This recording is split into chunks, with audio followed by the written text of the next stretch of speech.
Hi guys! Welcome to Jekotech TV! Smile ka muna dyan! Okay guys, let's go! Eto guys, ito yung kanilang registration form. Simpleng-simple, re-register tayo para makita natin itong application na to. Maglagay lang tayo ng phone number o cellphone number, kasama daw ang 0.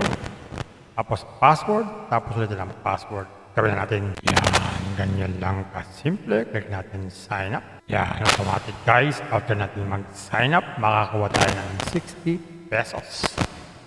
Subukan natin ma-withdraw yan. Ma-withdraw natin. Maglagay muna tayo ng mga bank account. Yan, pili tayo ng bank. GCash lang naman yan. Then GCash number, tsaka GCash name. Yan, ganyan lang. Click lang submit. Yan, check na natin magkano kaya ang minimum withdrawal dito. Natin tong cash out. Yan, so walang nakalagay. Lagay tayo ng any amount, 20. Sabi, undefined.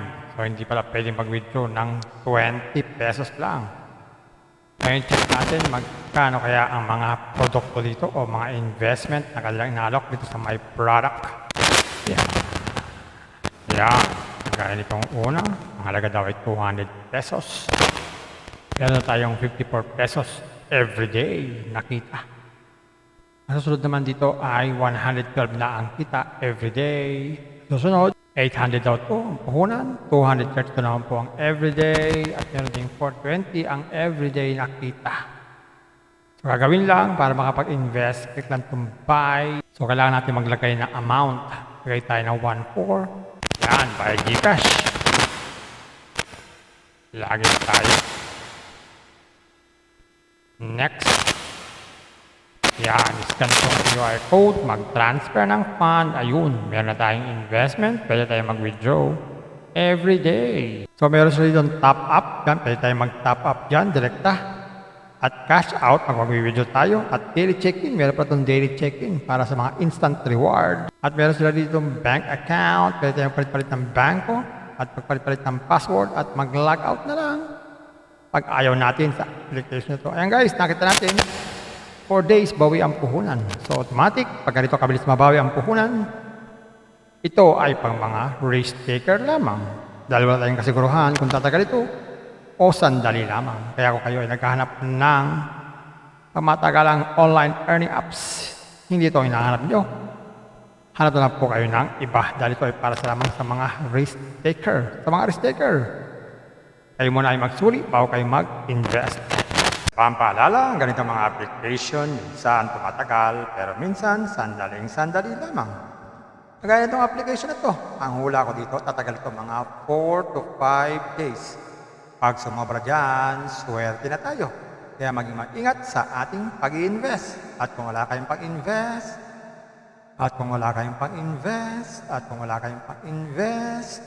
Kung may free, sa free na lang muna tayo. Kung may free, sa free na lang muna tayo. At sa pampaalala, ang ganito mga application, minsan tumatagal, pero minsan sandaling-sandali lamang. Kaya maging maingat sa ating pag-invest. Paring paalala, sabi po sa 1 Timothy chapter 6 verse 10, for the love of money is a root of all kinds of evils, is true this craving that some have wandered away from the faith and pierced themselves with many pangs. Totoo po ito. Ang pera naman ay hindi masama. Yan ang ginagamit natin sa pang-araw-araw natin buhay, pambili ng bigas, ulam, sapatos at iba pa. Pero ang babala dito ay yung pag-ibig sa pera. Pag tayo po umibig na sa pera, maaari tayong makagawa ng sari-saring kasamaan. Yan po ang kinauugataan, yung ating pag-ibig sa pera. Kaya ito po ay isang babala. Dahil ang ating ibang mga kasama natin ay nawala na sa pananampalataya. Mas pinili nilang ibigin ang pera. Hindi na natin alam kung nasaan sila. Kaya pinag-iingat po tayo dito.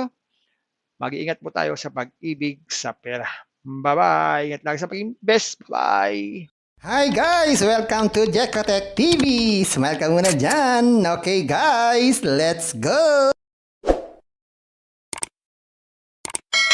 Eto guys, ito yung kanilang registration form. Simpleng-simple, re-register tayo para makita natin itong application na to. Maglagay lang tayo ng phone number o cellphone number, kasama daw ang 0. Tapos password, tapos ulit ng password. gawin na natin. Yan, ganyan lang kasimple. Click natin sign up. Yan, automatic guys. After natin mag-sign up, makakuha tayo ng 60 pesos. Subukan natin ma-withdraw yan. Ma-withdraw natin. Maglagay muna tayo ng mga bank account. Yan, pili tayo ng bank. Gcash lang naman yan. Then Gcash number, tsaka Gcash name. Yan, ganyan lang. Click lang submit. Yan, check na natin magkano kaya ang minimum withdrawal dito. Natin tong cash out. Yan, so walang nakalagay. Lagay tayo ng any amount, 20. Sabi, undefined.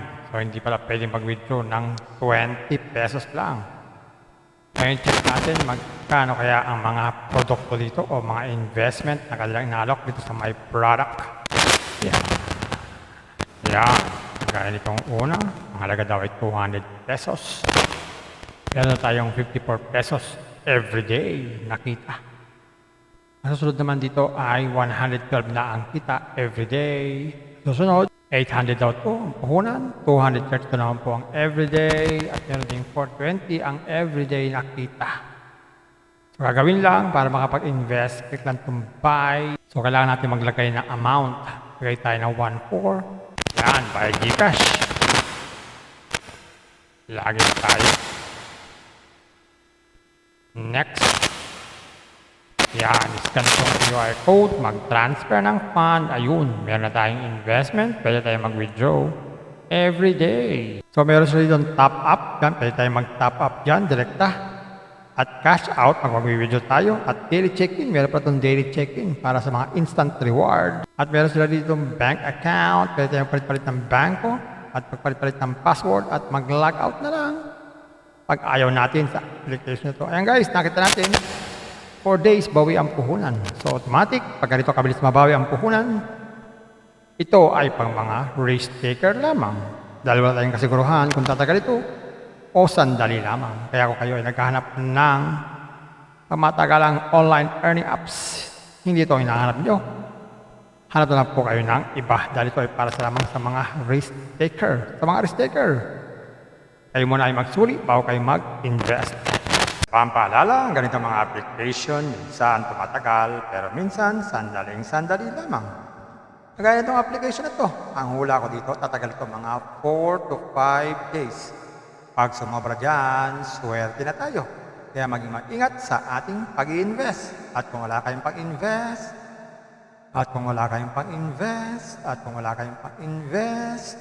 Kung may free, sa free na lang muna tayo. Kung may free, sa free na lang muna tayo. At sa pampaalala, ang ganitong mga application, minsan tumatagal, pero minsan sandaling-sandali lamang. Kaya maging maingat sa ating pag-invest. Paring paalala, sabi po sa 1 Timothy chapter 6 verse 10, for the love of money is a root of all kinds of evils, is true this craving that some have wandered away from the faith and pierced themselves with many pangs. Totoo po ito. Ang pera naman ay hindi masama. Yan ang ginagamit natin sa pang-araw-araw natin buhay, pambili ng bigas, ulam, sapatos at iba pa. Pero ang babala dito ay yung pag-ibig sa pera. Pag tayo po umibig na sa pera, maaari tayong makagawa ng sari-saring kasamaan. Yan po ang kinauugatan, yung ating pag-ibig sa pera. Kaya ito po ay isang babala. Dahil ang ating ibang mga kasama natin ay nawala na sa pananampalataya. Mas pinili nilang ibigin ang pera. Hindi na natin alam kung nasaan sila. Kaya pinag-iingat po tayo dito. Mag-iingat po tayo sa pag-ibig sa pera. Bye-bye. Ingat lang sa pag-invest. Bye. Hi guys! Welcome to Jekotech TV! Smile ka muna dyan! Okay guys, let's go! Eto guys, ito yung kanilang registration form. Simpleng-simple. Re-register tayo para makita natin itong application na to. Maglagay lang tayo ng phone number o cellphone number. Kasama daw ang 0. Tapos password. Tapos ulit ang password. Gawin na natin. Yan, ganyan lang kasimple. Click natin sign up. Yan, automatic guys. After natin mag-sign up, makakuha tayo ng 60 pesos. Subukan natin ma-withdraw yan. Ma-withdraw natin. Maglagay muna tayo ng mga bank account. Yan, pili tayo ng bank. Gcash lang naman yan. Then Gcash number, tsaka Gcash name.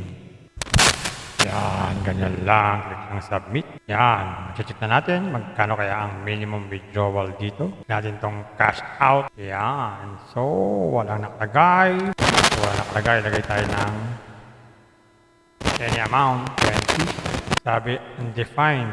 So, hindi pala pwedeng mag-withdraw ng 20 pesos lang. Ngayon, check natin magkano kaya ang mga produkto dito o mga investment na kailangan inalok dito sa my product. Yan. Yan. Gaya nitong una, ang halaga daw ay 200 pesos. Meron tayong 54 pesos everyday nakita. Ang susunod naman dito ay 112 na ang kita everyday. Susunod, 800 daw ito ang puhunan. 232 naman po ang everyday. At meron ding 420 ang everyday na kita. So, gagawin lang para makapag-invest. Click lang itong buy. So, kailangan natin maglagay ng amount. Lagay tayo ng 1.4. Yan, buy Gcash. Lagay tayo. Next. Yan, scan itong QR code, mag-transfer ng fund. Ayun, meron na tayong investment, pwede tayong mag-withdraw every day. So, meron sila dito top up, yan, pwede tayong mag-top up yan, direkta. At cash out, mag-withdraw tayo. At daily check-in, meron pa itong daily check-in para sa mga instant reward. At meron sila dito bank account, pwede tayong palit-palit ng banko, at pagpalit-palit ng password, at mag-log out na lang. Pag ayaw natin sa application na ito. Ayan guys, nakita natin. 4 days, bawi ang puhunan. So, automatic, pag ganito kabilis mabawi ang puhunan, ito ay pang mga risk taker lamang. Dahil wala tayong kasiguruhan kung tatagal ito o sandali lamang. Kaya kung kayo ay naghahanap ng matagalang online earning apps, hindi ito ang hinahanap nyo. Hanap na po kayo ng iba dahil ito ay para sa lamang sa mga risk taker. Sa mga risk taker, kayo muna ay magsuri bago kayo mag-invest. Pampaalala, ang ganitong mga application, minsan tumatagal, pero minsan sandaling-sandali lamang. Kagaya itong application na ito, ang hula ko dito, tatagal ito mga 4 to 5 days. Pag sumobra dyan, swerte na tayo. Kaya maging mag-ingat sa ating pag-i-invest. At kung wala kayong pag-invest,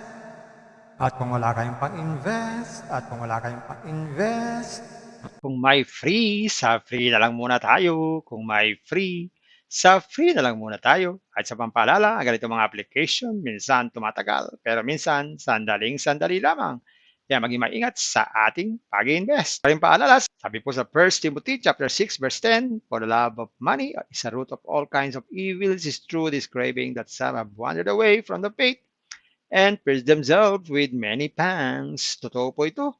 Ang pera naman ay hindi masama. Yan ang ginagamit natin sa pang-araw-araw natin buhay, pambili ng bigas, ulam, sapatos at iba pa. Pero ang babala dito ay yung pag-ibig sa pera. Pag tayo po umibig na sa pera, maaari tayong makagawa ng sari-saring kasamaan. Yan po ang kinauugatan, yung ating pag-ibig sa pera. Kaya ito po ay isang babala. Dahil ang ating ibang mga kasama natin ay nawala na sa pananampalataya. Mas pinili nilang ibigin ang pera. Hindi natin alam kung nasaan sila. Kaya pinag-iingat po tayo dito. Mag-iingat po tayo sa pag-ibig sa pera. Bye-bye. Ingat lang sa pag-invest. Bye. Hi guys! Welcome to Jekatech TV! Smile ka muna dyan! Okay guys, let's go!